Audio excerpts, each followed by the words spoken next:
Ever wondered how Peter goes from diving into a room filled with gold coins? It's not a liquid! Being completely penniless and living on the street. We had $150 million and we blew through it in a month. Let me tell you, Peter Griffin's finances are completely bonkers. So I got out my trusty handy dandy calculator to figure out what Peter's net worth actually is. And to do that, we need to add up all of valuable assets like his vehicles and his real estate, then subtract it by the amount of debt he's accumulated. First, we need to figure out how much money he made. Peter Griffin is not a wealthy man by any means. In fact, he's just your average white-collar work. Heck, most of the time he's struggling to get by. We see the family struggling for money quite a lot, but the episode where Peter and Chris switched lives really showed it off best in my opinion. Chris had to go to work in Peter's place, and we got to see how anyone would go insane from stress if they had to deal with Peter's expenses. Maybe we could ask to borrow some from Mr. Quagmire. Like to see me walk next door hat in hand and ask him for money. You know what? Instead, let's just go knock on all the doors of all our neighbors and tell them I'm a failure. Chris, please, I'm sorry. Say it! Chris is a failure. So what is his salary exactly like? Well, back in the early seasons of the show, Peter was a safety inspector at the happy-go-lucky toy factory. It wasn't the most glamorous job in the world. Seriously, he even had kids making fun of him on career day. I bet you're just one of those low-level assembly line guys screwing heads on dolls. Boo! Why, you little snot-nosed... Mr. Griffin. At least the job paid the bill, right? Well, at least it did until the episode Mr. Saturday Night. Peter wasn't happy with the dead-end job, especially after that superb roast from a little boy. So he invited his boss over for dinner, and it went fantastic. Heck, he even got a raise right then and there, the shock of which got Brian choking on a dinner. Brian, quit it. You're embarrassing me here. Peter, Brian's choking. He's dead. He dies very quickly, might I add, and his last wish was to turn the happy-go-lucky toy factory into a terminal disease center. Obviously not the kind of place that Peter's expertise is really needed. He ends up getting another job, his current and longest running job at the Pawtucket Brewery. His specific role isn't clear, but fans theorize that he's a shipping clerk. According to Glassdoor.com, Peter makes about $45,000 per year. At this point, all I need to do is calculate his savings and his valuable asset, and I'd be able to tell you how much Peter Griffin's net worth is, right? Allow me to explain just how wacky Peter's finances are. Really, first off, what are his savings like? Laughably bad. I feel that. But don't take my word for it. We actually see them talking about it on the show. Gather round for prayer. God, we're very sorry we cyberbullied that girl to death. Today, though, please let there be money in our bank account. Amen. Damn it, we're still poor. Lois says they're poor, she means it. I wouldn't be surprised if he's got like $5 in that account, and when I'm done, you'll understand exactly why. Other than his savings, we can calculate the value of Peter's vehicles to determine his net worth. So let's do just that, starting with the SS, more powerful than Superman, Batman, Spider-Man, and the Incredible Hulk put together. A boat he bought from a police auction for $50,000. After purchasing it, Peter became a fisherman to pay the bill. That did not last very long. Here's to fish. Hey, could I have one of those? Hey, Death, what are you doing here? Because of that. He went fishing in a dangerous part of the sea and got his boat sunk. Goodbye, $50K. I'm just gonna assume for his sake that he didn't go into debt to pay for that boat, meaning that the best Peter's got is the family car, which according to fans is a heavily used 1975 Ford LTD station wagon. It might have been worth something in the past, but now he'd be lucky to sell it off to anyone at all, especially after the many times he has crashed the darn thing. Oh, I'm surprised that it's even moving now. This man has pretty much nothing of value, and his net worth is looking at like a big fat nothing right about now. And I know what you're thinking. What about his house? That's got to be worth at least a few $100,000 at least. Oh, you're sweet. I'm a child. Bold of you to assume Peter actually owns the house he lives in this economy. So the Griffin house is canonically worth $357,958, which is quite the prettiest of pennies. And normally, a mortgage would subtract from his total net worth, but Peter isn't even that lucky. He's not paying a mortgage. How do we know that? On the episode Herpy the Love Sore, Peter gets a package at the door, and it turns out it's Quagmire. Not gonna stop him from opening it, though. I'm gonna open the box. Ah, sweet, it's a whip! Remember, we're renting this house. That's depressing. It isn't just depressing, Stewie. It's also expensive as all hell. A quick hop on Zillow will tell you that a 4-bed, 2-bath duplex in Rhode Island about half the size of the Griffins will run you anywhere from $3,500 to $4,500 per month on rent. I'll be nice and stick with the lower end of the price range. After all, he's been living there since the 90s, but even still, after 1 year of paying rent, he's already down $42. I know. They've mentioned paying a mortgage a couple of times in the show, but this is funnier, so we'll go with that instead. If almost all his money is tied up just paying for the house, what happens with the rest of it? Well, $3,000 is gonna go very far in this economy apparently, so we can just assume he spends the rest on bills and, surviving. It's a miracle he can even keep the lights on at this point. No wonder Chris went crazy when they switched live. That pain in my stomach is back. Ow! What? What are you looking at? I can fight you both. You don't know what I go through every day. Now go to sleep, the both of you. By the way, this is exactly why I say he's got like $5 in a savings account. We aren't even done calculating his net worth, by the way, because here comes the next part of calculating all the debt he's accumulated. And boy, howdy, is this man in some debt. The kind of debt that'll have you declared bankruptcy 3 times over. And this isn't just some fan theory either. In this show, they actually let us know how much the Griffiths are struggling financially, meaning debt is the only way for Peter to finance his wacky lifestyle. Allow me to exhibit some examples here. In the episode, There's Something About Polly, Peter and Lois agonize over the fact that they only have one family car. I've been in and out of taxis all day. Then I had to pick Meg up after school. We really need a second car. Trying to do all these errands in a taxi is exhausting. It's a pretty big deal, so they go to a used car lot to buy another one. Oh, look.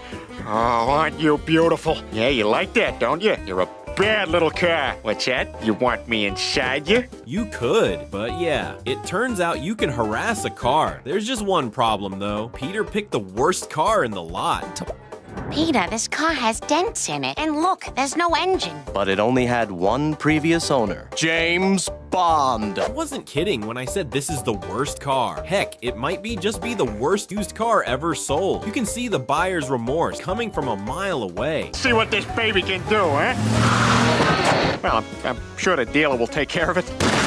Dealer did not take care of it at all. This purchase hit the Griffins so badly that Peter had to make a deal with the mafia to get a new car. And why am I bothering telling you all this? Well, so you can understand what I mean when I say the Griffins are broke and why everything I'm about to tell you was 100% financed by debt. In the episode Hell Comes to Quahog, Peter decides to buy Meg her first car and they head to a dealership where they meet a very familiar face. What can you tell me about this one? Oh, that's just an old tank I use for those commercials. Now, about that sedan.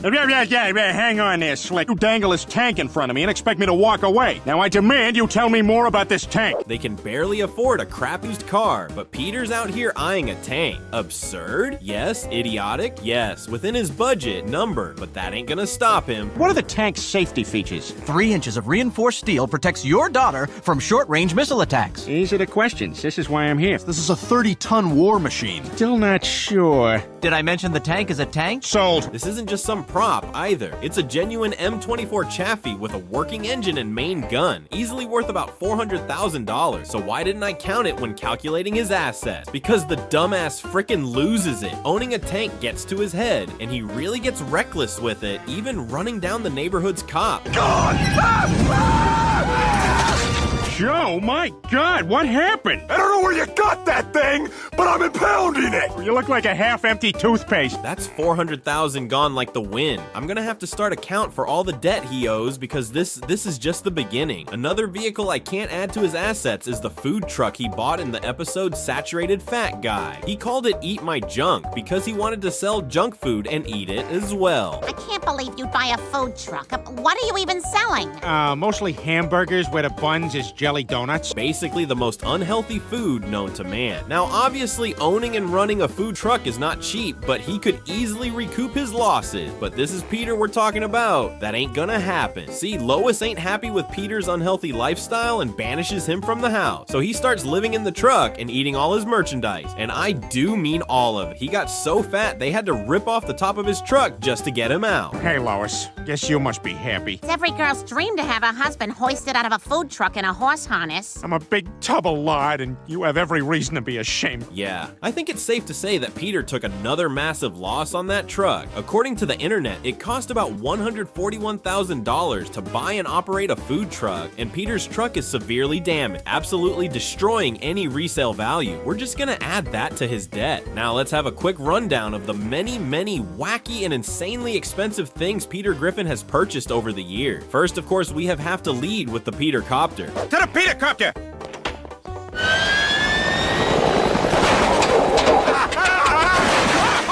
Oh God! What the hell? Joe, get inside! No! It's like a relatively small turbine helicopter to me, so that's about $30,000 more dollars. Then we've got the Meg Copter. Not as cool, but hey, he never got to that used car, so this will have to do. To the Meg Copter! Down there. That looks like me with a green shirt. He's murdering a lady. Just like the Peter Copter, but with some exquisite detailing work, so that's another $30,000. We also got the Paterang. To the Peterang!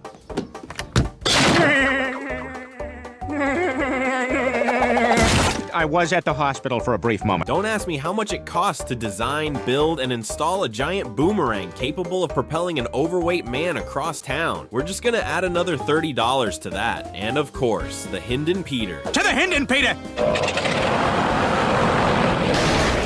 Joe, I am so sorry. How can you afford these things? Incredible amounts of debt, Joe. Incredible amounts of debt. Blimps are crazy expensive. Even the small ones go up to like $2 million.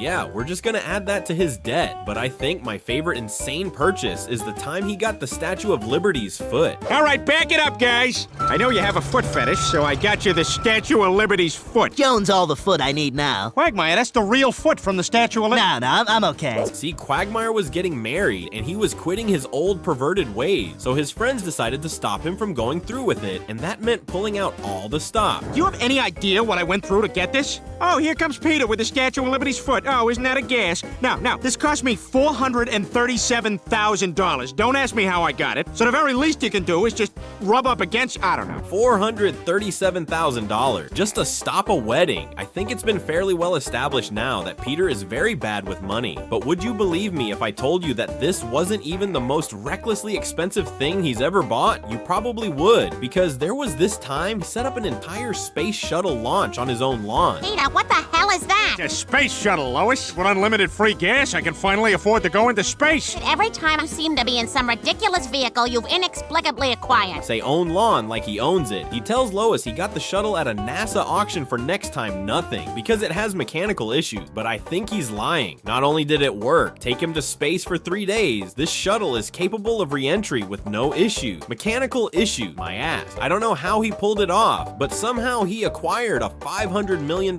space shuttle. And in case you're wondering, yes, the concept of that does exist in the Family Guy universe. In the episode Family Gay, Peter gets a brain-damaged horse and takes it to the racetrack. Horsey, go! Even runs like it's messed up in the head.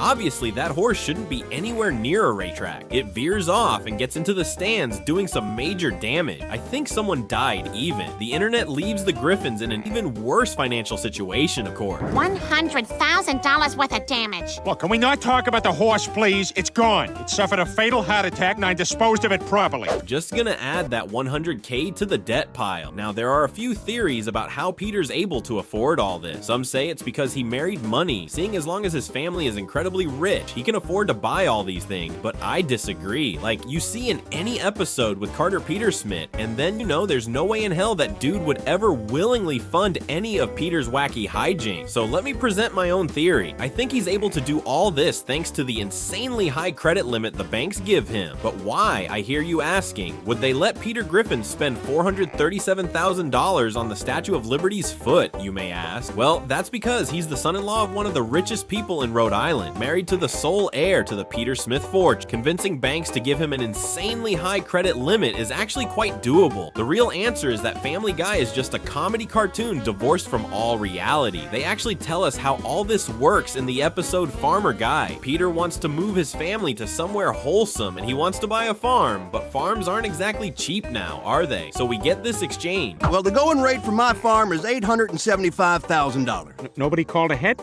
What? Somebody from Fox was supposed to call ahead. They usually take care of it. I didn't get no phone call.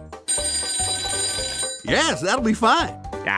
Apparently Fox itself is footing all of Peter's bills. Is that the Fox from the real world, or is the Fox from the show funding Peter's life? Why would they do that? Does he have connections, or is his life a reality show? It's all very confusing. That's our answer, I guess. So ultimately, what is Peter Griffin's net worth? Well, if we ignore that last part about Fox funding everything, he's in debt $503,168,000. Yeah, and it's just gonna get worse from here. Thanks for watching.